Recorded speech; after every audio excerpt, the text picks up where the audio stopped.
magandang araw sa inyong lahat, 'no? Magandang araw sa ating lahat. Ah, ah,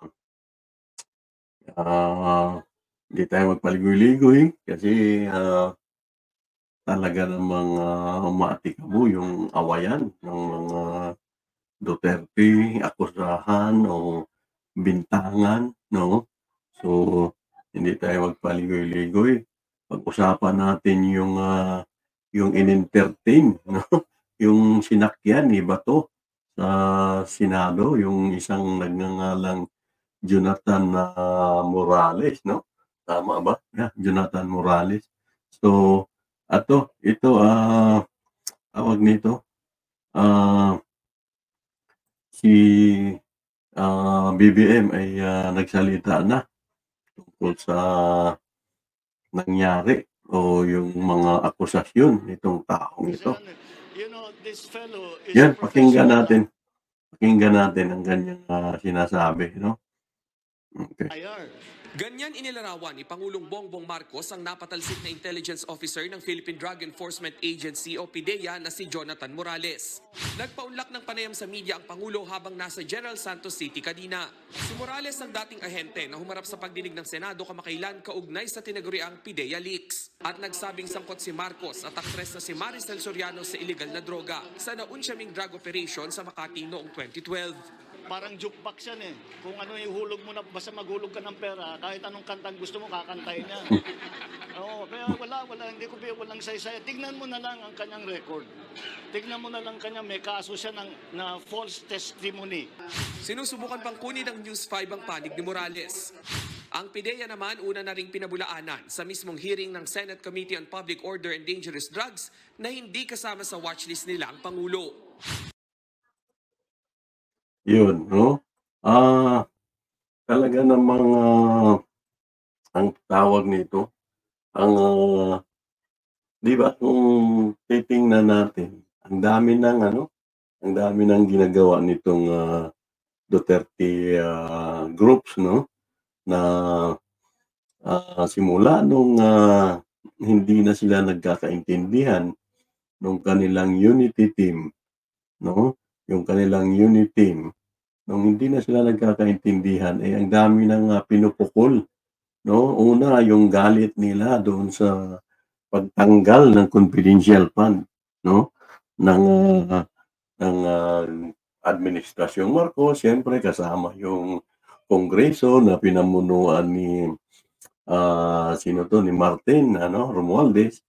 Kaya nagsimula doon ang kanilang galit, tapos nasundan pa ng tila nanggagalaiti sila diyan sa tinatawag na charter change, 'no? So, inumpisahan doon sa tinatawag na People's Initiative. Ulitin natin, tayo naman, ako ang inyong lingkod ay, talagang hindi sang-ayon diyan sa People's Initiative, sa charter change. Pero ipaalala ko lang sa inyo na itong, tumututol ngayon tulad ng, mga Duterte group, tumututol doon sa, People's Initiative, tumututol sa charter change, ay, gawain nila 'yan, 'no?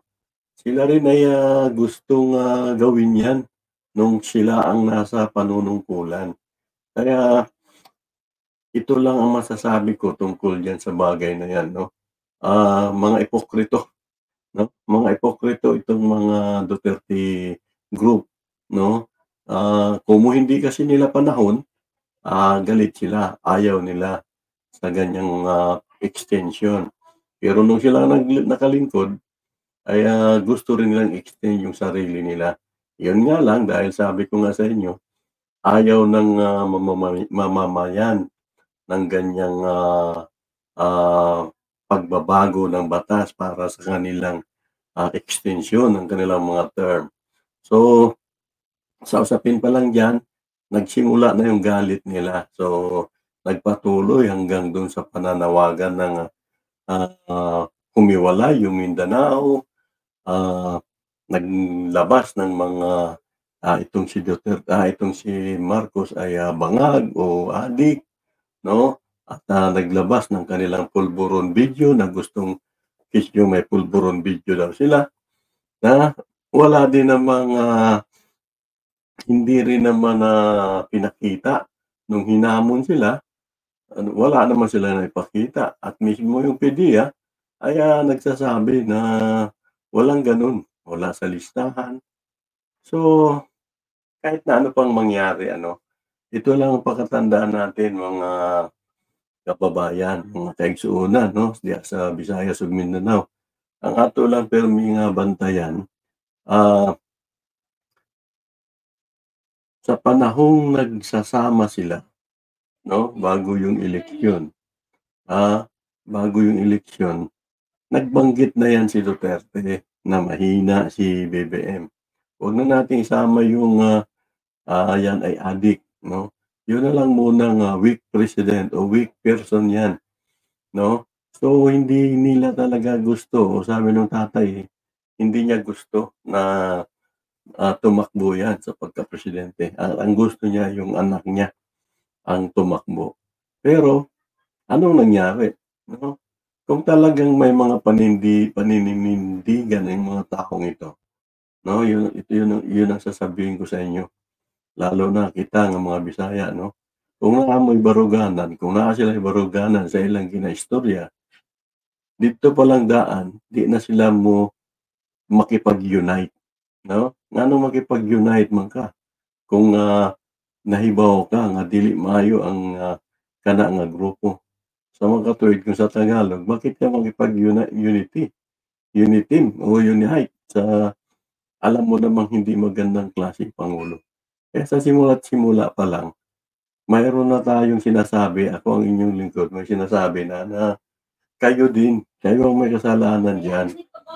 Yung mga Duterte, yung mga vlogger ng mga Duterte, yung mga supporter ng mga Duterte, yung mga influencer ng mga Duterte, kayo may kasalanan diyan, Ang biktima nyo nga yung mamamayan Dahil pinaniniwala nyo yung mamamayan, lalo na nung panahon ng kampanya, pinaniniwala nyo na okay, mag-unite tayo, unity mula South at ang North, nagkasundo na ang Tigre at ang Gila.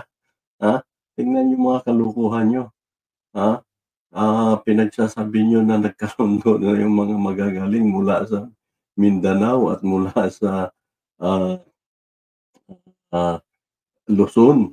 So, niloko nyo yung tao, hindi naman na totoong hindi kayo involved sa panluloko.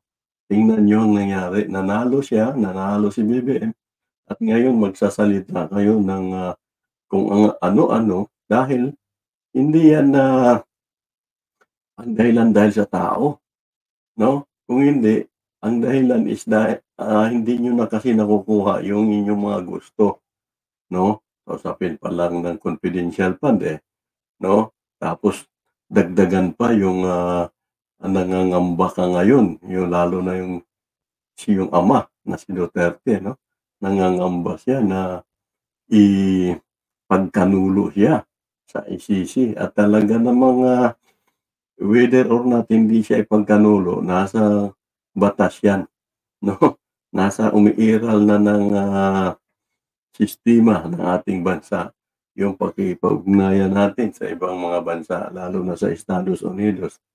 Yung usapin ng mga tinatawag na paano tayo re-respond sa ICC, paano tayo re-respond sa Interpol, So, talaga namang nasasadlak ang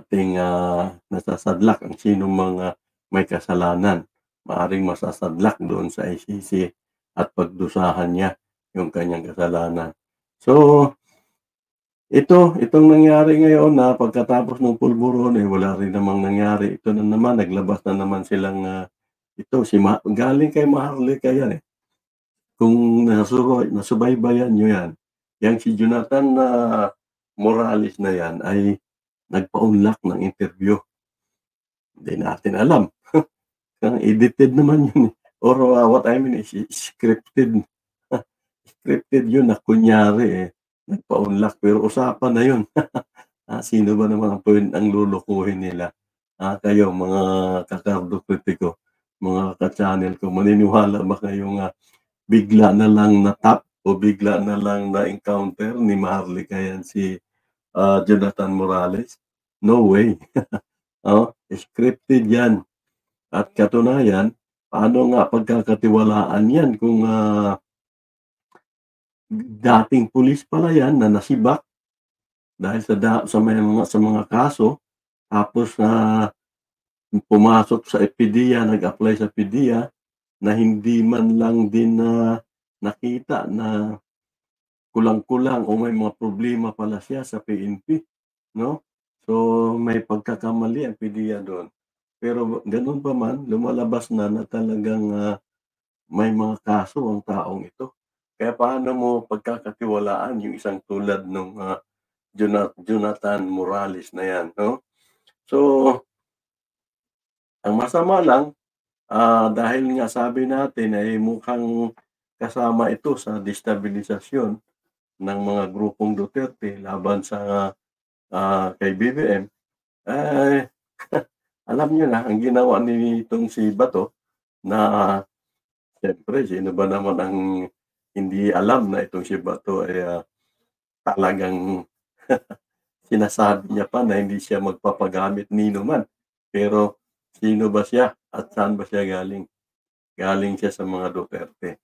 So ayan, sumakay, no? Pinakinggan doon sa Senado, pinagsasabi nitong isang Jonathan Morales. So, kitang-kita mga kaibigan, ano? Isa itong paraan ng pagdi-destabilize sa gobyernong Marcos. So, sabi natin, hindi tayo maka-Marcos, pero sa pagkakataong ito, pag mga ganyang mga drama lang na pag-atake sa kanya, ay hindi natin din pinapatulan yan, no? Kasi alam naman nga natin na ang makikinabang diyan hindi naman ang taong bayan, eh. Ang makikinabang diyan kung magtagumpay man sila sa down, sa pagpabagsak sa gobyernong ito, ay sila, hindi ang mamamayan. Bakit sila? Dahil makakabalik na naman sila. Sila uli ang magpapatakbo sa gobyerno, andiyan uli yung mga pera na alam nyo na, yung gustong kumita, mga korupsyon, andyan uli. So, ipaalala natin, no? Patuloy din yung ombudsman ngayon sa paglalahad ng mga kung nung nakarang 6 na taon ng mga Duterte ay walang nangyari doon sa kaso mula sa Parmali, ay ito na ngayon. May mga bagong balita, ano? No? Kakasuhan na yung si Duque, yung nasa dating Department of Health Secretary, at yung silaw na galing ng DBM, no, na mga tao ng mga Duterte, ng Duterte administration. So, yun lang ang masasabi ko, no? Destabilisasyon ang pinagagawa nila, kaya bantayan nating mabuti yan. Okay, so ingat tayong lahat at maraming salamat sa inyong panonood.